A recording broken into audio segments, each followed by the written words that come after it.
Welcome to EPG Pathshala. This module, Quota Politics and Gender, is the second module of fourth unit, that is Women and Reservation Contemporary Debate of the Women's Studies course. The objective of this module is to orient the reader regarding how gender plays out as a category in the dynamics of quota politics. In this module, I begin by introducing the concept of quota system. What does a quota mean? What does it imply? I then move on to define the different types of quotas, where I include candidate quota, reserved quota, and gender neutral quotas. In the subsequent section, I try to cover all the debates or the raging controversies around the notion of quota system. In this, I cover both the arguments given in favor of and against quota system.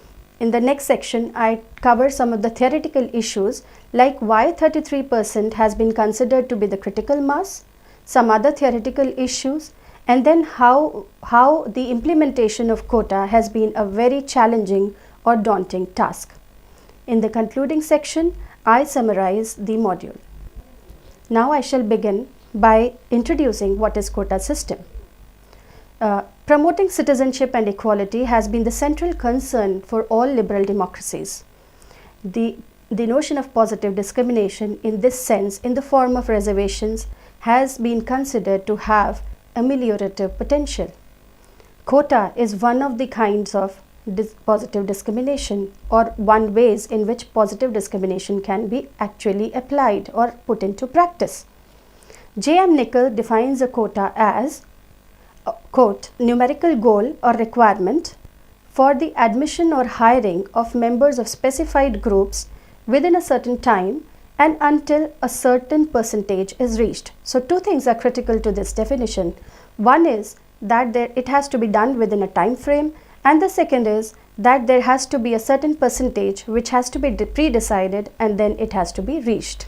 Gender quotas have been seen as an effective measure in redressing gender imbalance and ensuring gender equality and justice. And in that sense, they have been tried to be implemented across the world in different countries in different ways. However, in the context of India, the implementation of gender quotas has met with fierce debate and controversy in the context of implementing them, especially in the legislative bodies. I shall now start discussing the types of quotas. Types of quota. The two most common types of electoral gender quotas are candidate quota and reserved quota. Candidate quota applies to the lists of candidates for election given by political parties. It specifies the minimum percentage of candidates for election that must be women. It could be done in two ways. First, legal candidate quotas, which may be laid down by the Constitution, in electoral laws, or in the laws regulating political parties. Enacted by legislation, such a quota may force all the political parties to nominate or select women as constituting the required percentage of electoral candidates. Second, voluntary party quotas, which may be adopted voluntarily by political parties. Second, reserved quota. In this system, a certain number of seats in a legislature are set aside for women among the representatives. This may be done by specifying in the Constitution or enforcement through legislation.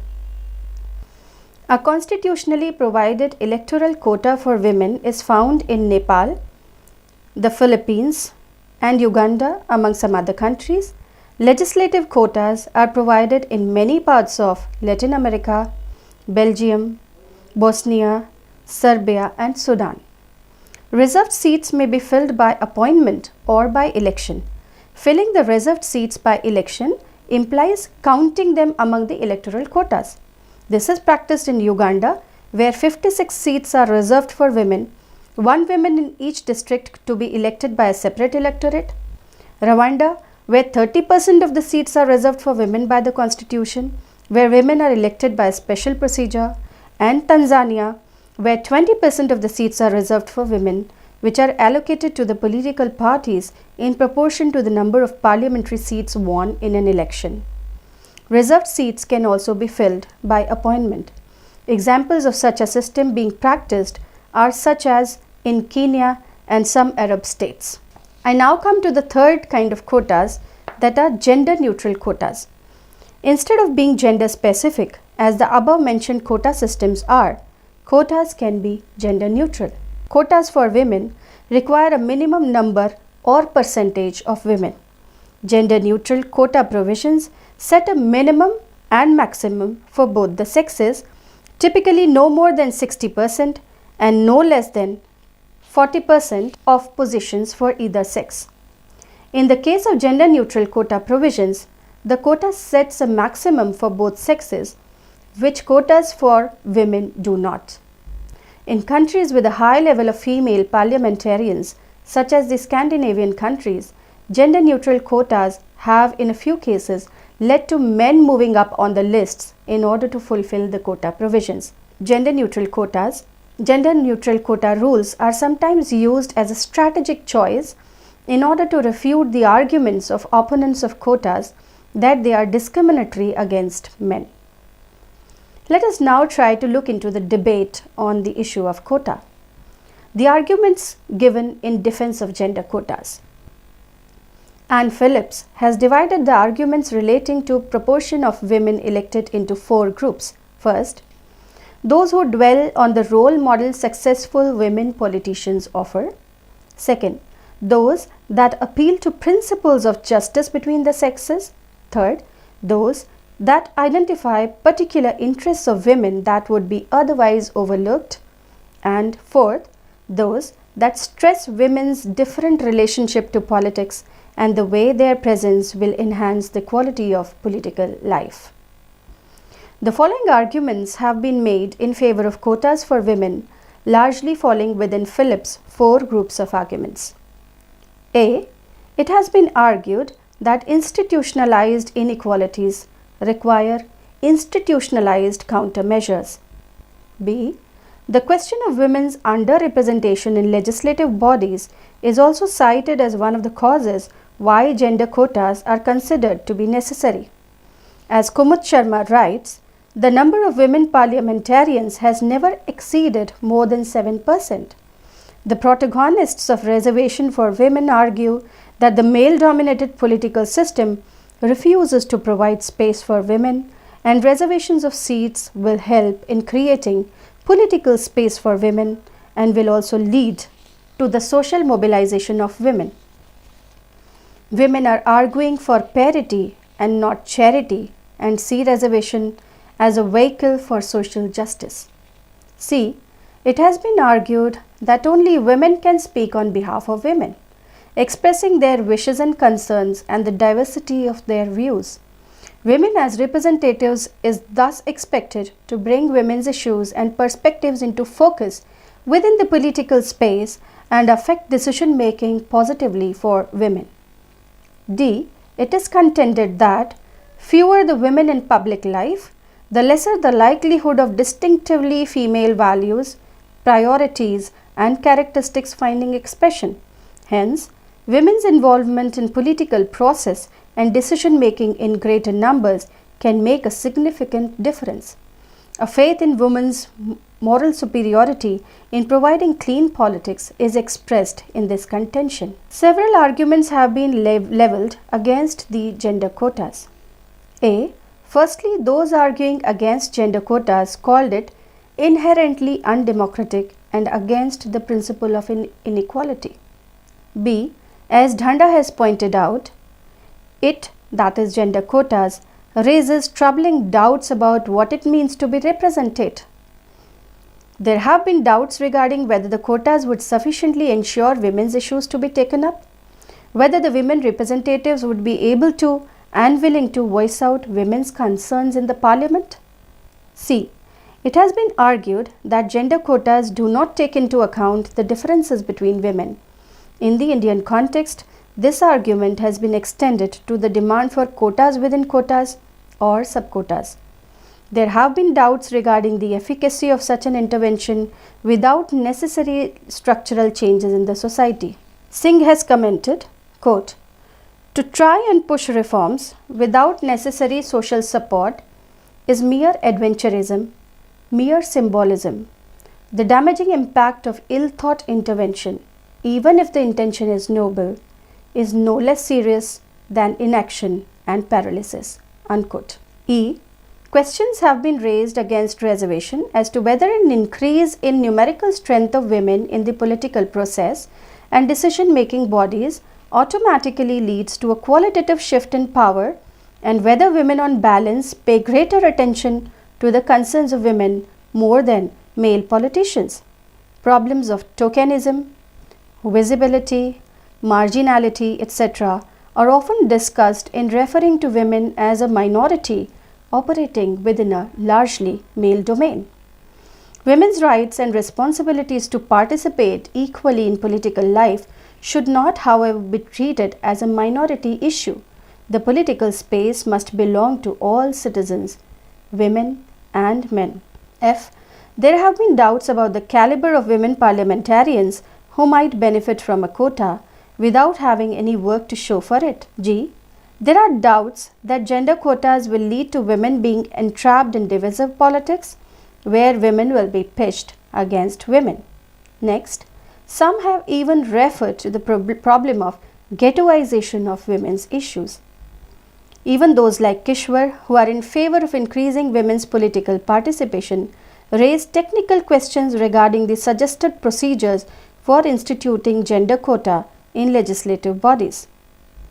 Next, there have been doubts regarding the goal of gender quotas, which is construed to be just mirror representation without any change in the power equations. There has been skepticism regarding rise of nepotism and tokenism, even to the extent where Kishwar explicitly raises concerns regarding ending up with a what she calls quote-unquote BV Beti brigade.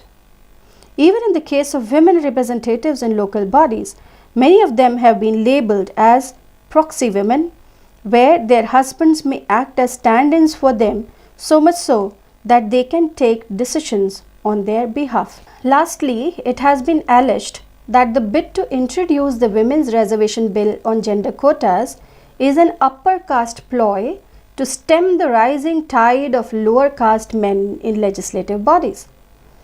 Vandana Sonelkar contends that the question of caste and gender as aspects of the citizen subject has been brought to the fore even as the 81st Constitutional Amendment brought up the issue of reservations for non-upper caste women within the reservations for women in parliament and state legislatures.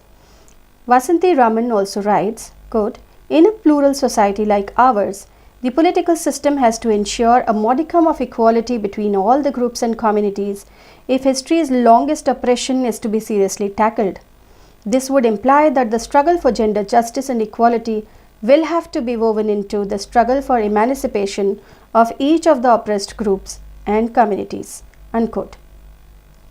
Dhanda has tried to analyze the impasse that is reached between those debating in favor of and against the gender quotas. While doing so, she has argued that justifications for gender quotas in legislative bodies must move beyond a quote-unquote consequentialist framework. She has rather suggested paying more attention to identity concerns as a more fruitful way of understanding the opposition and support for the use of gender quotas in ensuring the representation of women in legislative bodies.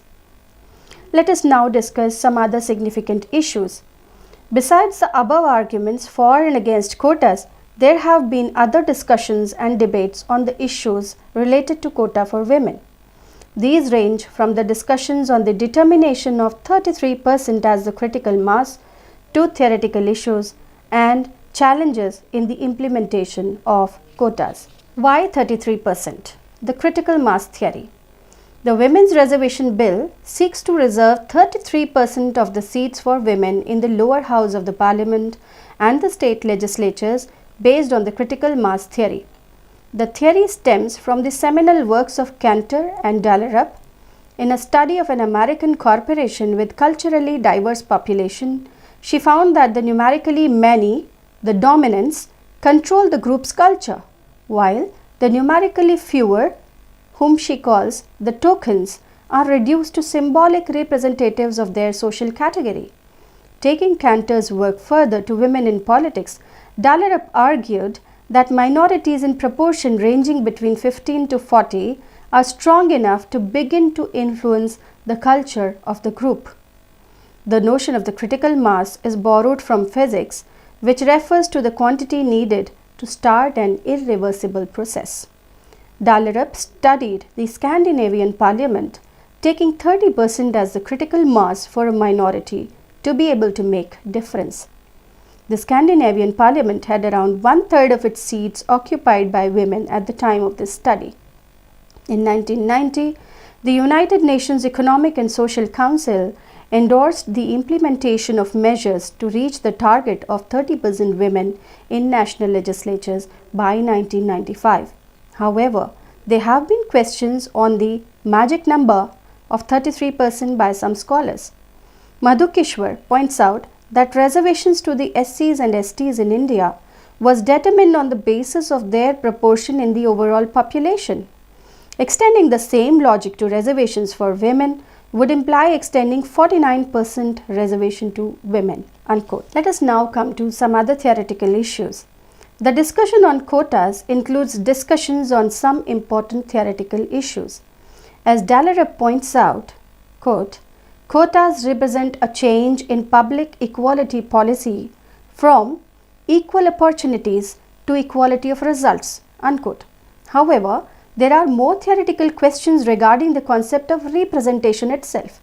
In her classic text, The Concept of Representation, Hannah Pitkin argues that there is no common understanding about the nature of representation and about what fair representation is. In regard to the distinction between representation of ideas and social representation, quotas for women relate to the latter position. Opponents of quota systems often argue from the standpoint of the former. Menon also refers to this in her paper, where she alludes to the phenomenon of groups seeking recognition in representative bodies on the basis of ethnic, religious, or gender identity as a shift from ideology to identity. While analyzing the many arguments against quotas, Anne Phillips asks why everybody accedes to the demand for women's participation but not for equal representation. She advocates gender quotas in a system that combines the politics of ideas with politics of presence. Phillips only, thus as Menon notes, quote, makes a minimalist case for quotas while rejecting the idea of representation, unquote. It has also been argued that quotas work differently under different electoral systems. As Dallerup writes, quotas are most easily introduced in proportional representation, that is PR systems, and other multi-list systems. In general, it is much more complicated to construct gender quotas that are appropriate for single-member constituency electoral systems. Only one-third of the countries around the world with plurality or majority electoral systems have introduced some kind of gender quota as compared to 4/5 of the countries with PR systems, as per Dallerup, reported in 2007. Rendall also writes that, quote, ceteris paribus, women are much less likely to be selected as party candidates in single-member districts under a first-past-the-post electoral system because they will be in direct competition with men in a zero-sum contest. In addition, although in these circumstances gender quotas might seem more necessary, the evidence from developed countries indicates that parties are more reluctant to adopt them, unquote. Adoption of gender quotas is positively associated with party list proportional representation systems and perhaps more significantly, multi-member districts. It is to note that India adopted a single-member first-past-the-post system after independence in continuance of one during the colonial times, rejecting the demands from minority groups on the plea of it being a complex system to carry on. Let us now discuss quotas in political parties. Many political parties in Europe have introduced party quotas through party statutes. Party quotas have been a common policy in Norway, Sweden, and Germany. A table has been given which shows the ways in which political representation had been granted to women in various countries. Global Database of Quotas for Women, International IDEA and Stockholm University and Interparliamentary Union is the source for the given table. The table shows that the countries where women are getting widest representation are mostly those providing for quota in political parties. In general, the political parties are the gatekeepers to gender balance in political decision making because they control the secret garden of nominations. Unquote. In democratic political systems, parties control or dominate the selection and nomination processes. This points towards recruitment, and an admission of the importance of such recruitments may lead to the convention that even legislative quotas may be rendered ineffective in the wake of absence of party quotas. Even the supporters of quotas have been skeptical regarding the possibility of reaching the level of quota even if it is enacted. There are others who consider quotas in political parties to be a better alternative.